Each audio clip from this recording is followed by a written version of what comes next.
Ladies and gentlemen, fasten your seatbelts, hold on tight. You're in for one crazy ride tonight on the Josh Nolan Full Throttle Racing Show, #1 on YouTube. Tonight we have with us Andy Loomis. Welcome to the show, Andy. Thank you. It's a pleasure. Thank you. Let's talk about your racing career. How did this adventure begin for you? Well, it was basically my dad raced when I was little, and when I turned 18 and graduated high school, my dad's cousin, Tom Hagberg, for a graduation present, put me in his race car for an evening. And from there, I was 100% hooked on driving and maintaining the car and doing this thing on my own. So from there, that's where all the money got spent. What was it like for you to race for the first time?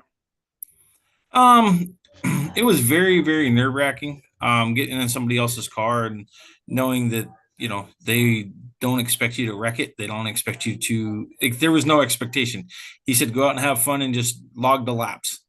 And that's what I learned over time, that logging laps is way more important than winning and way more important than upfront finishes, because you got to learn how to drive the things before you learn how to win. How much success have you had as a race car driver? Let's see here. When I first got into, as I call them, big cars, the cadet class locally, the limited late models, the E-mods, things like that, I was horrible. I was always out-dollared, always outfunded, always out-machined. In 2015, I went and got in some go-karts. From there, it was racing becoming enjoyable. It was something that I can afford to do, and I dominated the flathead class locally. At one point, I won 23 of 27 events. I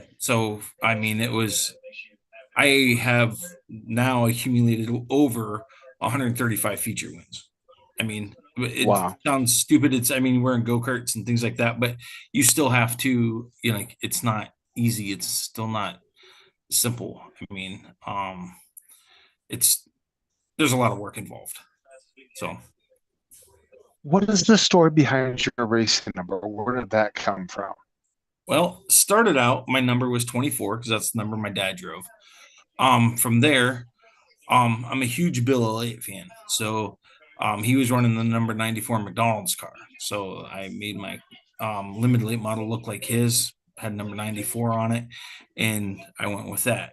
And then he switched to Dodge and drove the number 9, and that's where I'm at now.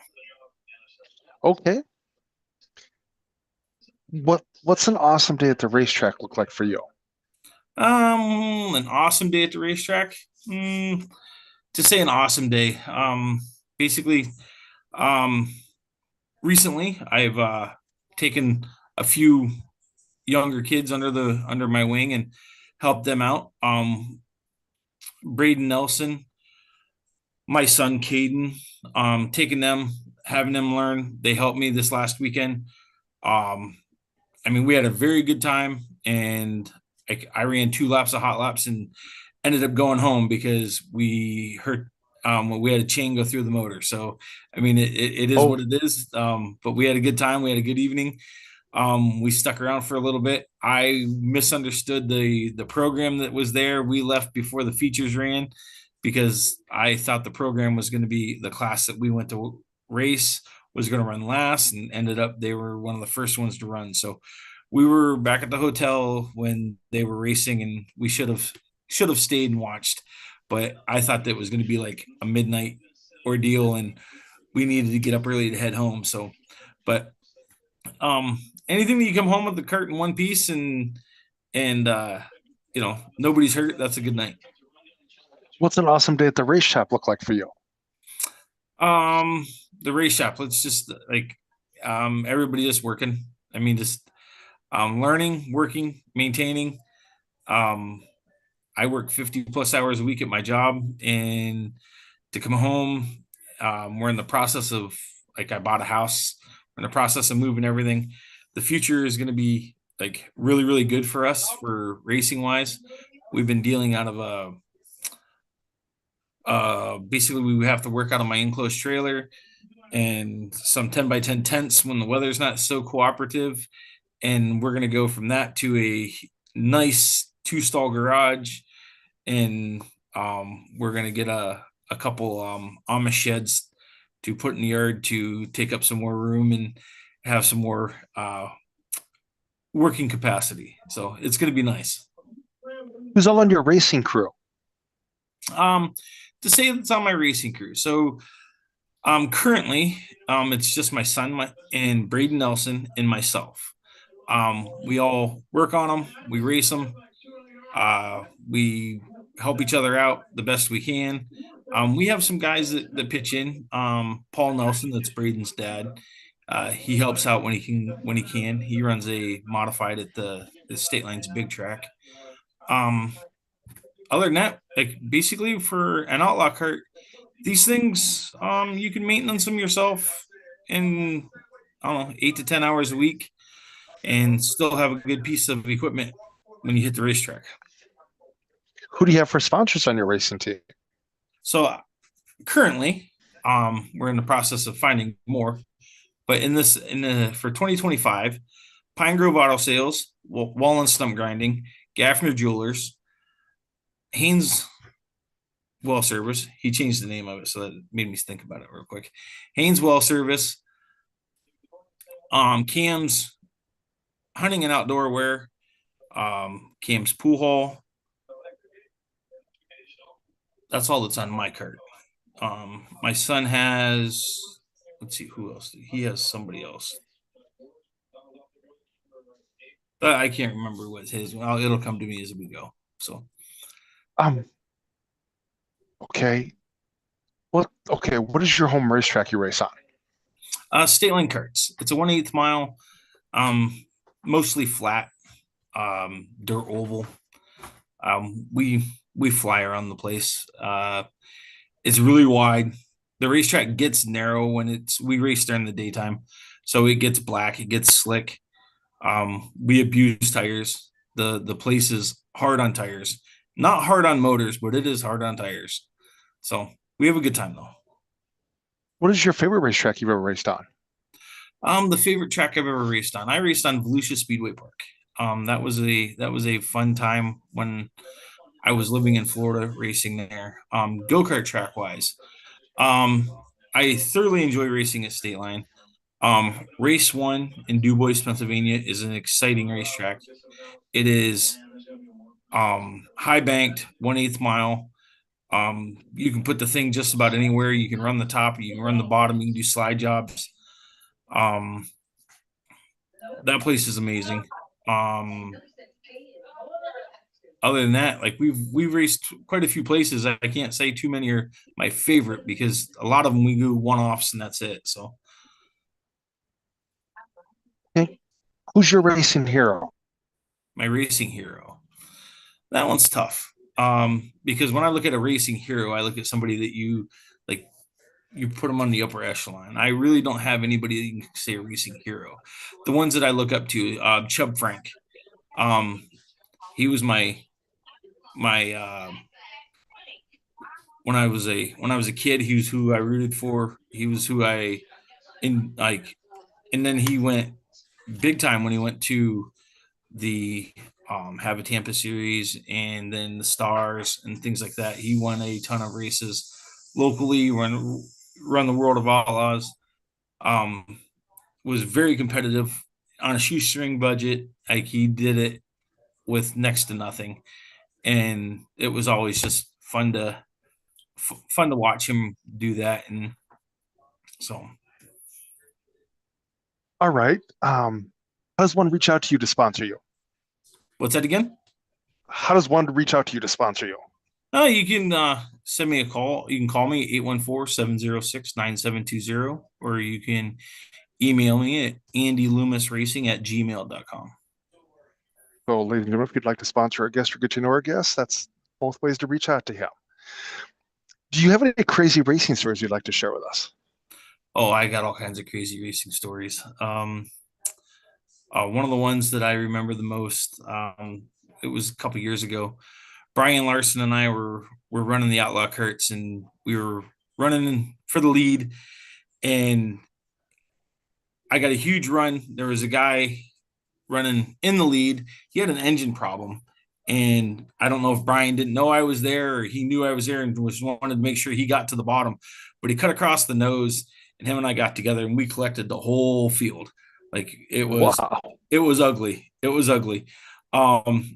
My son was one of the corner workers, and I asked him how bad it was, and he says, "It's bad, Dad. Good luck."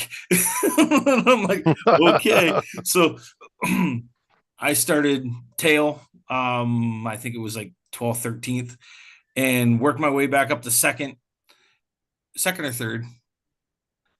Actually, I think it was second. Brian won the race. I got second, and like it was everything I could do to drive the thing. It was a handful.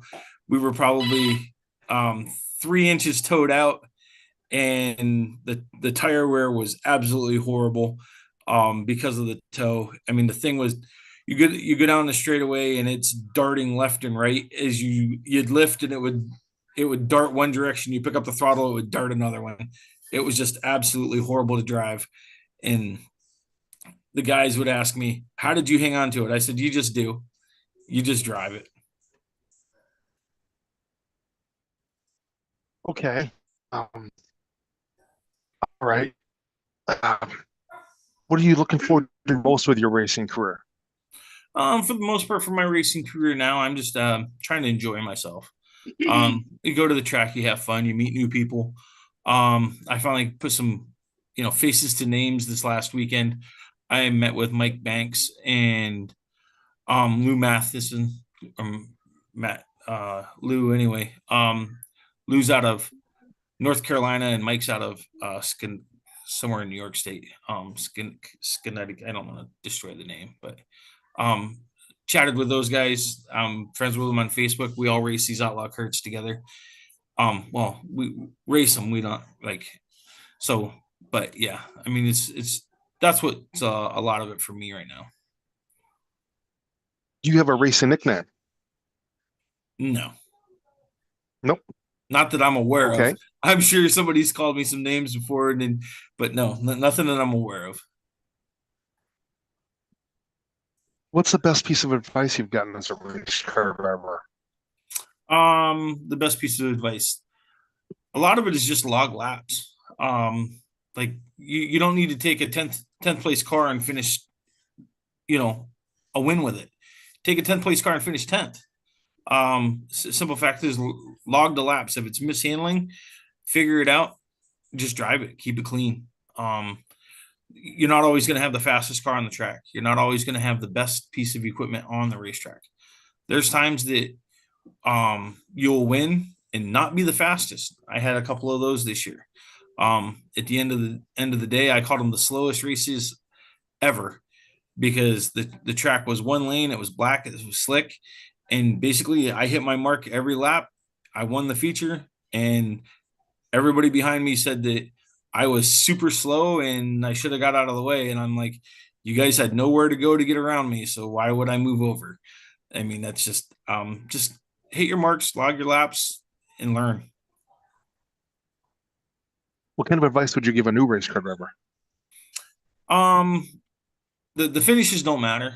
Logging the laps make the difference. Keep your cool.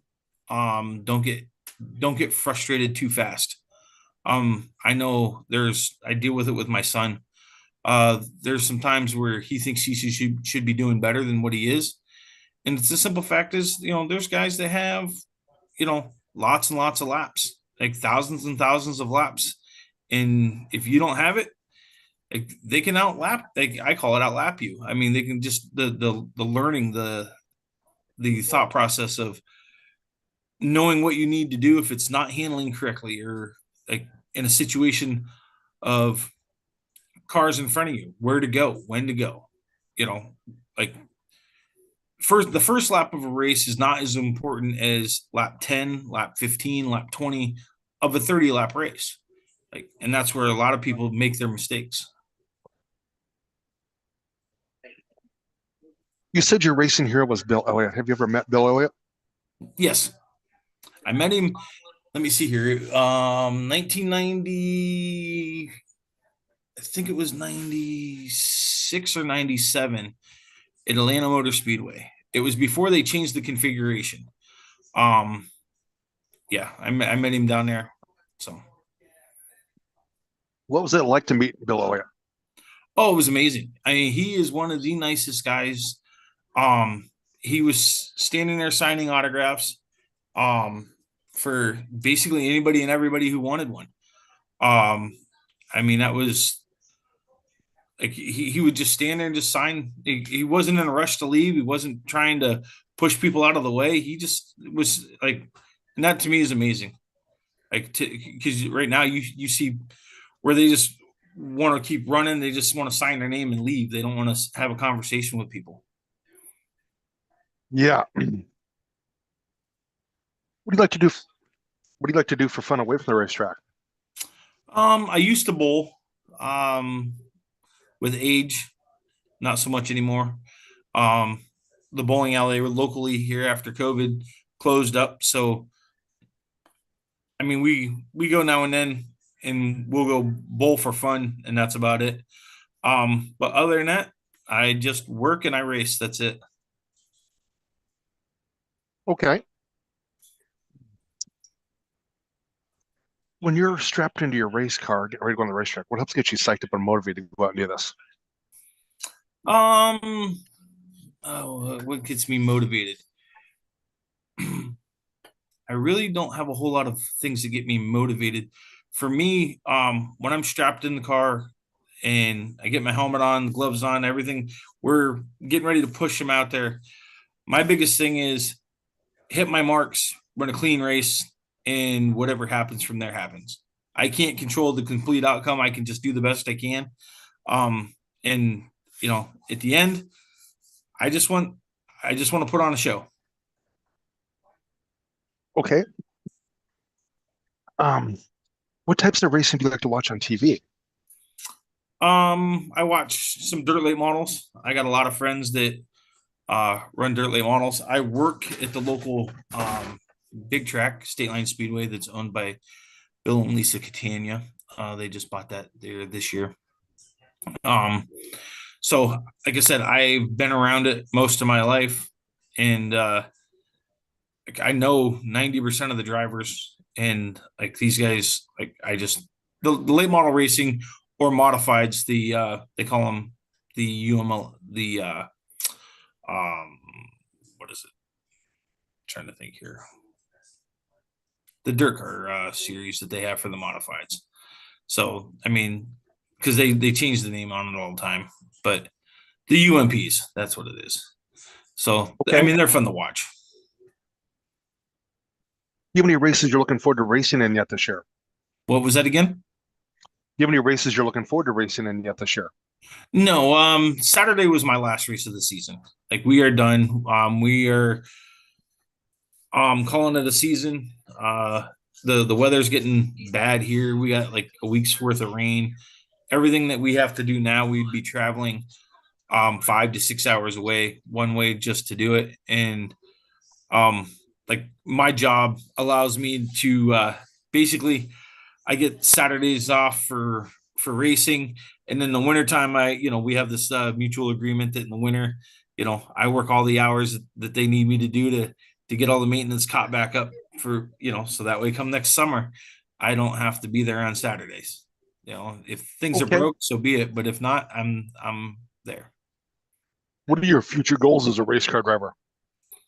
My biggest goal for a race car driver now is basically try to help these young guys like Braden Nelson, my son, show them what is needed to succeed. I mean, I don't have a whole lot of goals to win races or win championships. I've done a lot of that, and yeah, it's fun. It's what we strive to do when we put the helmet on. But in the grand scheme of things, Braden is he's not 16 yet. I don't know exactly how old he is. My son is 19, and he don't have, I don't think he has 4 full seasons of racing under his belt.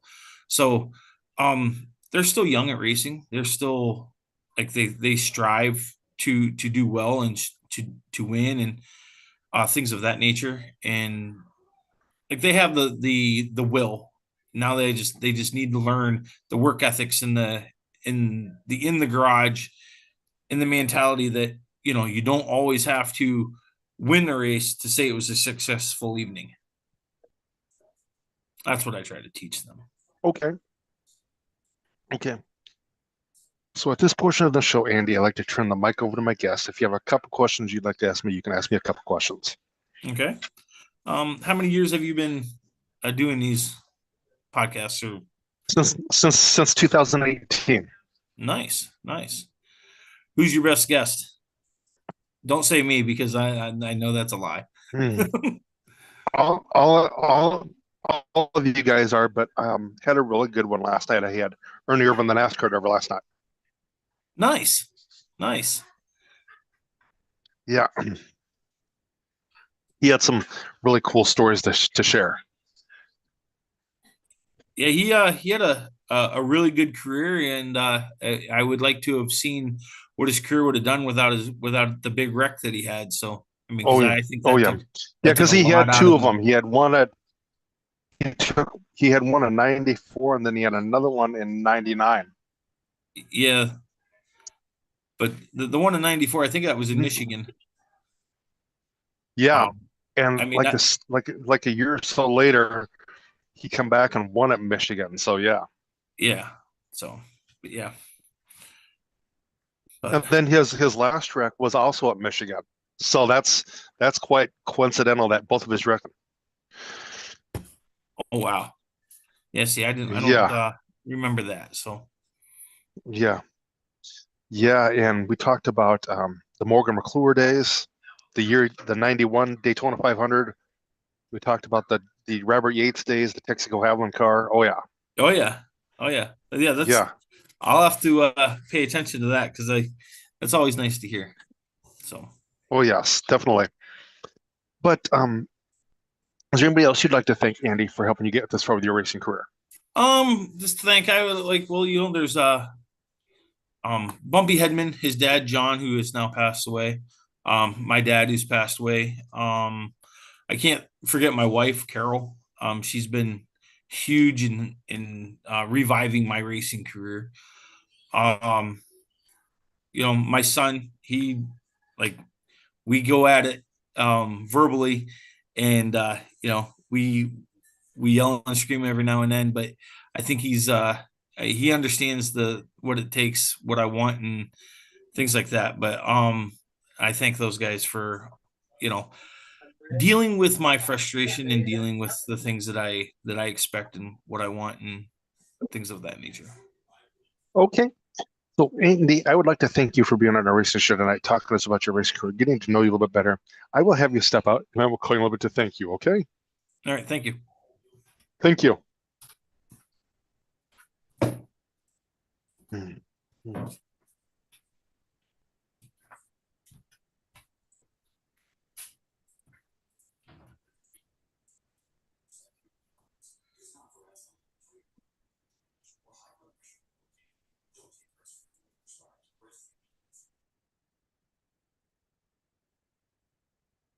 Ladies and gentlemen, that was Andy Loomis on our racing show tonight, talking to us about his racing. We were getting to know him a little better. Reach out to him on the two places where he said to possibly sponsor him and to get to know him better. But if you'd like to sponsor our racing show or get to know us or be on our racing show, feel free to call us or text us at 712-209-713, or you can email us at jjnolan151@gmail.com. Have a good night, everybody.